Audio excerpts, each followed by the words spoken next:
Good morning, everybody. I decided that I'm gonna amp it up today and wear a chunky gold chain. This is as chunky as I want to get. It was hard to get up this morning, let me tell you that. I have a coffee. Today's alphabet is D, and D is for Dreamland. That was where I was like an hour ago. Oh my god, it was so hot to get up this morning. So I think I have everything. I always think I have everything, and then I realize I'm missing something. So let's just put up the hair and let's get ready. If you're watching this series for the first time, I am currently doing my get ready with me's based on the alphabet. So we've done A, B, C, and now it's D. And I think it's gonna get harder because next alphabet is E, and I swear I have no idea if I have anything with E. That's gonna be fun. Tomorrow is gonna be fun. Maybe tomorrow I won't do the alphabet. I have a new bag here. It's kind of black. I don't think you can see that. I bought the new Shu Uemura's found makeup. They had a collaboration with Adaharu Aoki. I think that's his name, and he is a famous patisserie or chef patisserie in France. So anyway, let's do that next time. Okay, I have moisturizer on my face. I don't know where to start. Okay, I have moisture. Oh my god, my eye is so itchy. Don't scratch your eye, cat. Don't touch your face. Don't touch your face. You know what? I actually need lip balm because my lips are so dry. For foundation, I'm using the Dior Forever 24-hour high perfection skin caring foundation. I just recently got this and my color is in 1N. Kind of recent, in the past 4 months. And yeah, let's use this. It's a really nice foundation. Very creamy. Makes the skin look, wow, flawless. I have this whole tray of brushes that need to be washed badly. This is actually not a foundation brush. This is, I think, a contouring brush. But I don't want to wash my brushes. I hate washing brushes. So I'm just using this because it is synthetic. It's not the best, but it will spread out the product. And instead of doing a buffing motion, because it's kind of straight, I'm doing sort of like tap, little blend, tap, little bend. It kind of works. Actually, all brushes work. You don't really need special brushes. I had a request to do like brushes, so I have quite a lot of brushes, but I think what I'm gonna do is maybe just do a video on my favorite brushes, or maybe like a core set of brushes, because honestly I have too much that I can't actually use every single brush. And if you're just a regular person, you don't need so many brushes. You just need like a core collection. So let me know if you'll be interested to watch that. I could just pick out like a core set and use my makeup and do my makeup with those brushes only. Got one layer on my skin already, and I actually like this finish.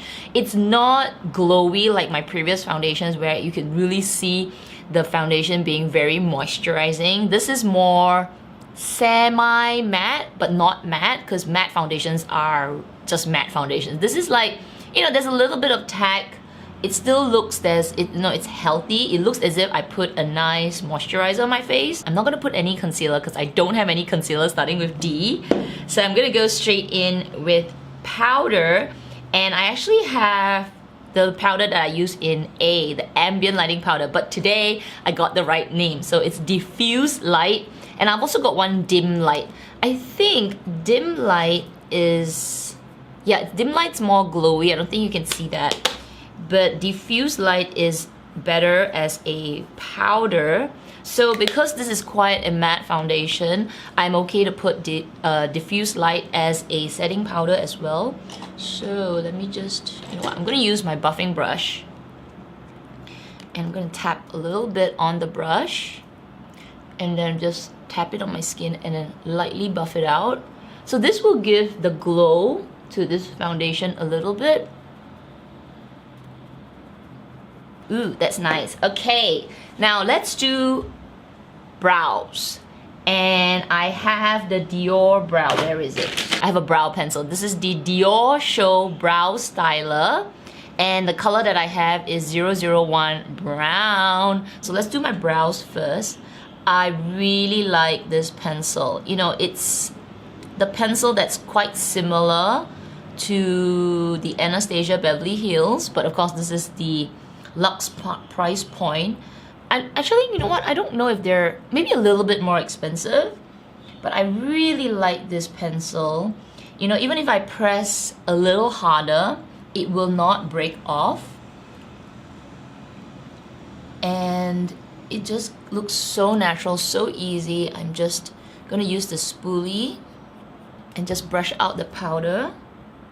And I can go really fast with this and not worry of that pencil breaking, because I have used some of these like twist up thin pencils that if I go a little fast, they start to snap off. I remember one from, not a luxe brand, but it was a brand like Thrive Cosmetics. Every time that I speed up, and you know sometimes when you speed up, you press a little harder, it always breaks off. I think at least half of the product was wasted because it broke off. Let's get into eyeshadow, and I have not used this in a while, and that's the Divine Rose palette from Pat McGrath. Wow, I haven't dug this out for so long. It's one of my favorite palettes from her. It's a rosy tone palette, and you know, if you're in Singapore, this is on 50% discount. I know. It kills me because this is a really expensive palette. So yeah, let's just put an eyeshadow on, right? And maybe I'll tell you about what I'm doing, because I don't know, after watching so many of these Get Ready With Me's, you know, you kind of know what I'm gonna do, right?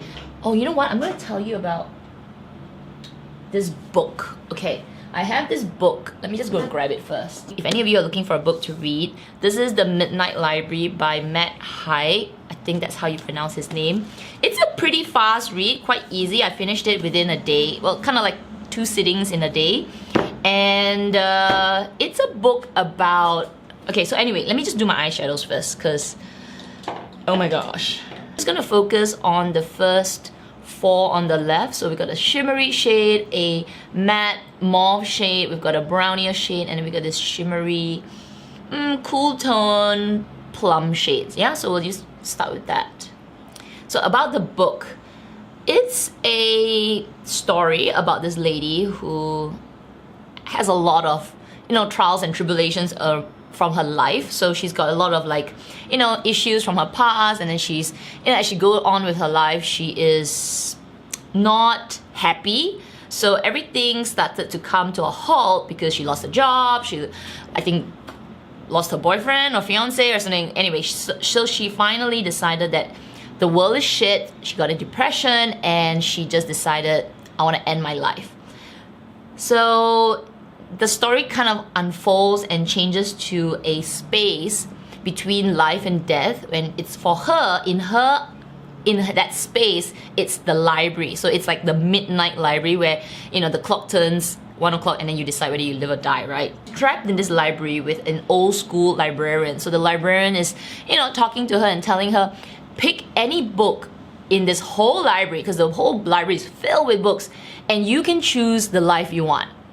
And so she's like, what the heck? You know, I want to die, but why am I now given like a second chance, right? So she goes through each book. So in the whole story revolves around the library, and she will pick one book, and she decides, you know, this, you know, maybe it's a pivot on what happens. Maybe she got married with that boyfriend, and somehow it didn't work out. Then she gets thrown back into the library, and the librarian's like, all right, pick another book. So she goes on and on, picks like hundreds of books throughout this story, and in each book she gets a different life. You know, she becomes an astronaut, a singer, a swimmer, and all kinds of things. But each time she gets propelled back into the library. And throughout this journey, like, it seems like a long time, like she's been through so many lifetimes, she learns things about herself, and finally, anyway, so many lifetimes, and then towards the end something happens. I'm not gonna tell you what happens, but it's an interesting book because in each of the lifetimes that she goes through, she learns something about herself. And you know, the book is quite heavy in quotes, a little bit overloaded, you know, it's very, I don't know, I don't want to use the word deep, but it's thoughtful quotes that, you know, has like a double meaning, or you know, depending on how you read the quote. So actually, when I was reading this book, some of the quotes or some of the sayings from the librarian, or maybe the people that she met in this different lifetime, they say certain things to her. You know, for me, I do reflect on them, some of them, because the book keeps going on and on about all these quotes and thoughts. It gets a bit heavy towards the end, like maybe 3/4 through the book. Then I'm like, all right, enough with the quotes, let's get on. Does she live or does she die?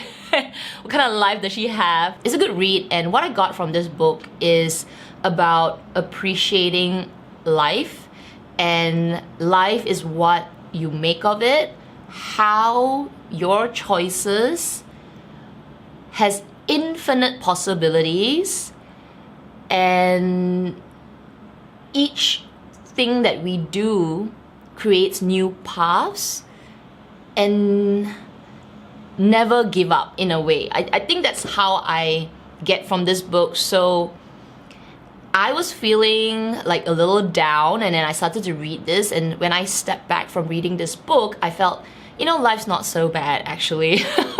So yeah, it's a good book. Alright, it's a good book, it's an easy read, and yeah, I do recommend it. I'm gonna probably tonight gonna go to the library, not library, gonna go to the bookstore and grab a few more of these, the books from the guy, this author, Matt Haig.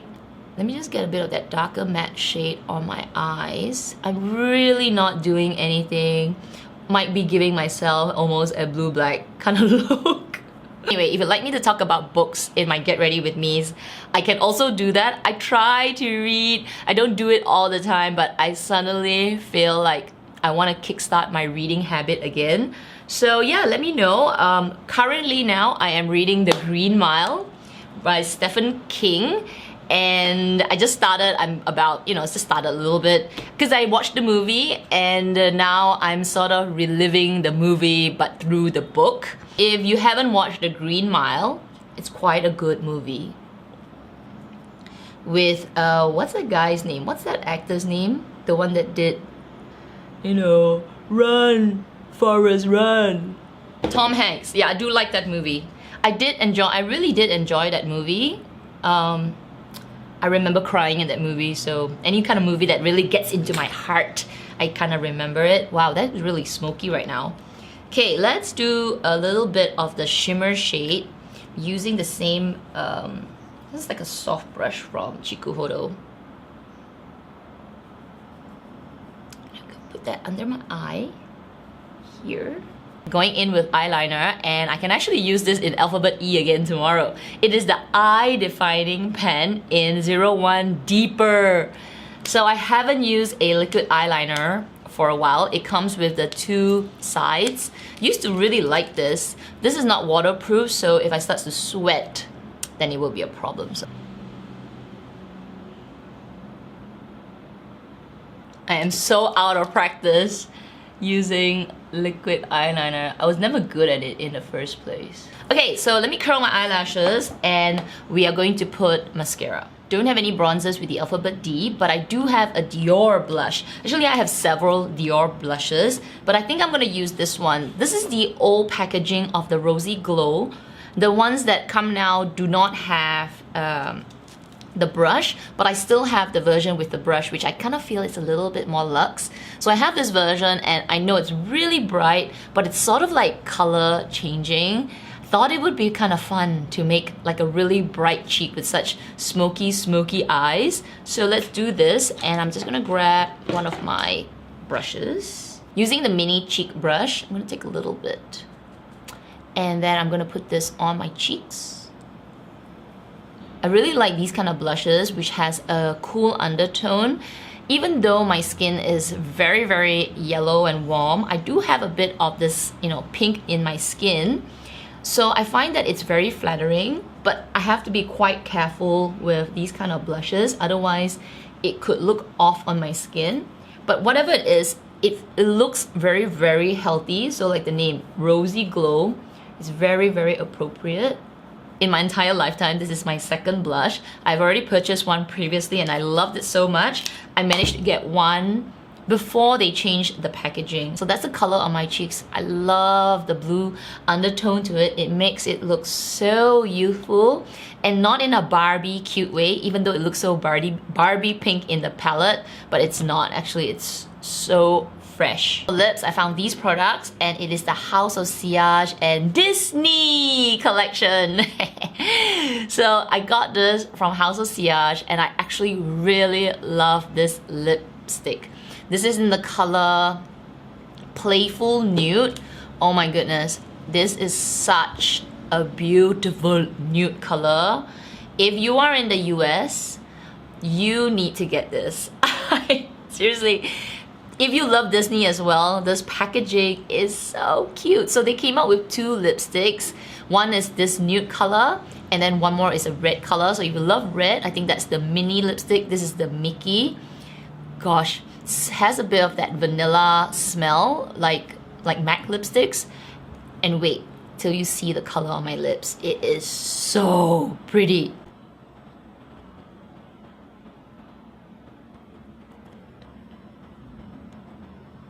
It is my lips, but heaps better.